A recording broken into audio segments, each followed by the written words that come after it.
All right, you're on. Right now, I'm next to Jesse. And the whole thing about Jesse is you have to watch her face. Because shocked, surprised. This is like beyond. What he's saying is beyond. Most people don't even realize it. Right now, we're going to talk about fruit trees. Fruit trees versus crop production. Right? Yes. Because Paul is an expert, or not an expert, but he has a lot of, done a lot of extensive self-research on it. Okay, you're on display. You're on show. Yeah. Okay. I'll keep Okay. my mouth shut. Paul is actually my house guest for 21 days. He came from Michigan to get more insight as far as kitchen production of raw food and whether it's viable to do it in Michigan on an apartment house level. Something like that, right? Something like that. Yeah. Okay, got it. Yeah. Okay. Yeah. We got Arnold and I got talking about this because we were looking at a greenhouse around here recently, a permaculture greenhouse, and I just before I came to Lansdale from Michigan, I harvested about 4,000 pounds of apples from 1/4 of an acre at my house. 4,000 pounds of apples on 1/4 of an acre. And my trees are competing with much larger trees around them for sunlight, and so Right. they probably didn't reach a maximum Right. production for that 1/4 of an acre. But so we were Just about talking. 4,000 pounds per 1/4 of an acre. That is very surprising. And that means if you times that by 4, it's 16,000 pounds per 1/4 of an acre. You divide that by 2, you get 8 tons per acre. How do you And these are your fertilize and all apples, that? right? My apples, organic. Organic apples. Yes. 8 tons can feed a lot of people. Yes. And so I was racing to put those up, and I'm preserving them all kinds of ways of drying them, and I'm making pre-prepared smoothie mixes, which I prepare like in a blender and then put in the freezer, and I have enough of those for 2 years. So anybody that stops by my house will get some of those. Yes, right. Ann Arbor, Michigan. Well, you're saying they were fighting for sunlight, the other trees. How do you manage the vitamin D? The vitamin D. I'm only joking. The Oh. sunlight to reach the And well, I tree. explained the difference between the field crops and the fruit trees. Yeah. And then the insight why we were Yeah, so let's- designed to be frugivores.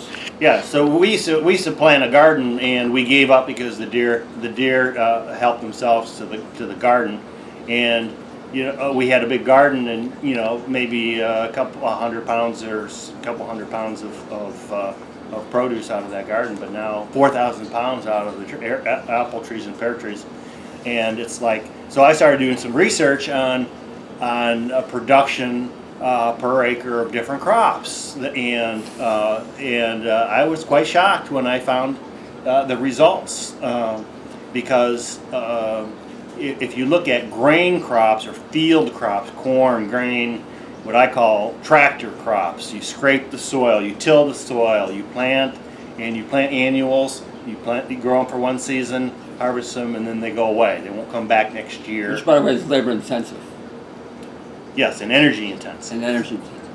Yes, and it disturbs the soil.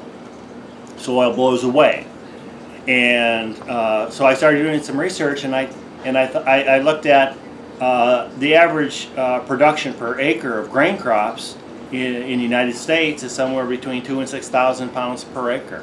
2,000 and 6,000 pounds per acre.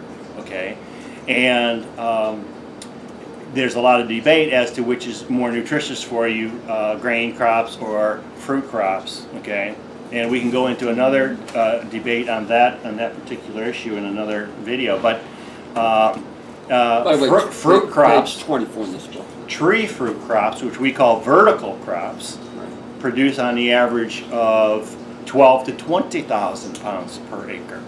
That's, and divide that by 2, because 2,000 pounds equals 1 ton, I think. So you're talking 10 tons, 5 to 10 tons. 5 to 10 tons per acre.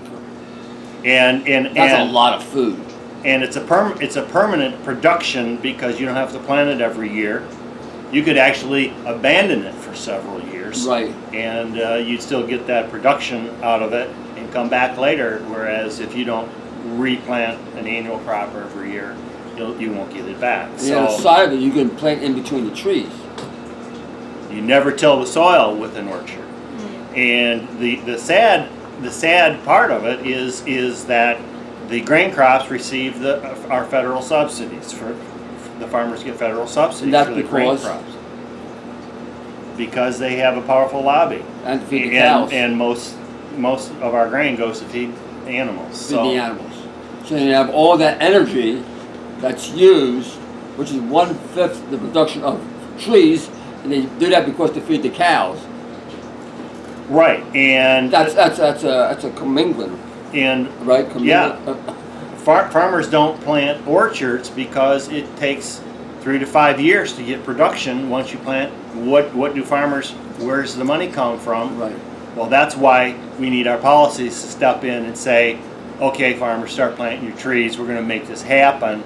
We should be a nation of orchardists and not grain farmers. And that basically will get rid of world hunger too. Should. Yes. It should. Yes. It should. Yeah.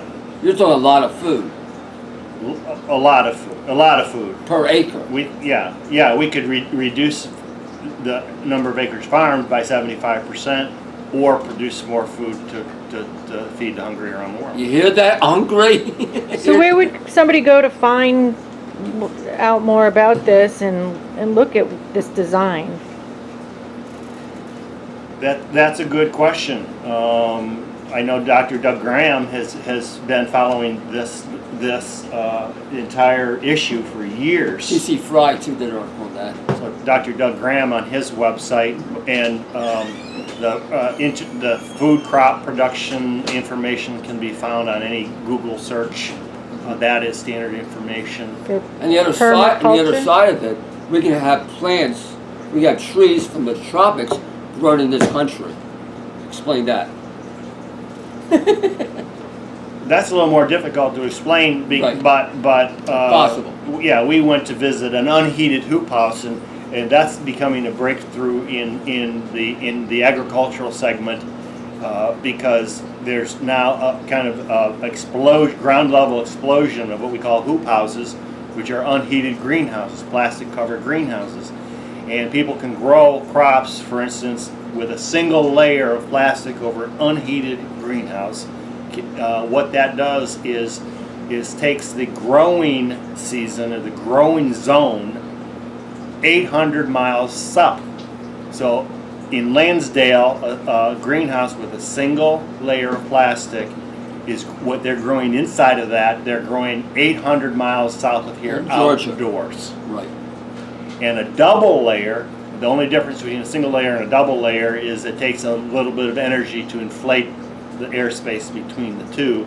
That takes the growing zone Down to Florida. 1,600 miles south of here. That means we can compete with Florida as far as the oranges with no heat. with no heat. In a single layer. And a double layer. Double layer. Double layer, Okay. 1,600 miles. We have Single layer is Wow. 800 Wow. you have miles. orange trees in your backyard with a quarter of an acre. And who wouldn't want to With do no heat. With no And you heat. said you wanted to go down south because Yes. it's hot out there. I'm Yes. saying to you, if I get a double hoop house, you come move in with me. that? I'm gonna sunbathe. And I live in Michigan in the Ypsilanti area, which has a very strong permaculture community. Just passed a zoning ordinance in the city of Ypsilanti allowing hoop houses in any residential yard in the city of Ypsilanti. And that's groundbreaking legislation. People from all over the country are paying attention to it. Very cool, Rich, you wanna say very cool stuff. No? Colin, you want to say something? Just listening. Just listen. You want to say something, Jesse? No, I'm listening to What was this. on page 24? Oh, it's on page 24. Go ahead. This is about grains. Go ahead. Want to start from the top? Yeah. This is by the book Become Younger. It talks about why we're not naturally born grain eaters. Go ahead. By Norman Walker. Atoms and molecules are the smallest particles into which matter can be broken down for practical purposes. Vegetables and fruits are composed of atoms and molecules. When two or more atoms are joined By the way, that means together, we're designed to be fruit eaters. Is that what that means? Go ahead.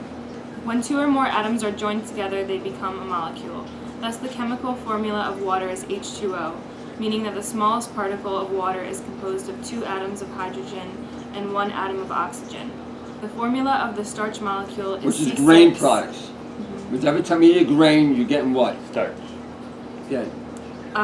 The formula of the starch molecule is C6H10O6. That means they're spending all this money, they're subsidizing all these farms to grow something that is C6H10O6. Doesn't make sense.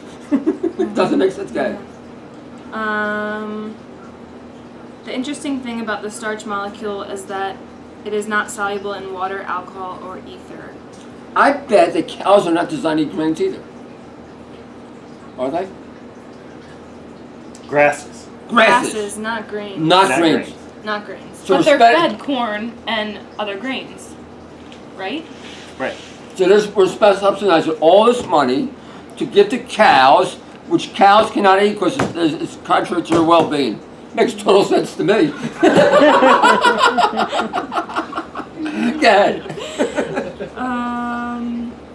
When I first realized this fact, I immediately discovered why the grain and starchy foods I had eaten in such quantities caused such Impact. impactions in the liver. Causing what? Hardened like a piece of board. Or like a piece of board. It also gave me the clue as to why gravel and stones formed in Gravel the stones. gallbladder and the kidneys. Gallbladder and kidneys. Why Yeah.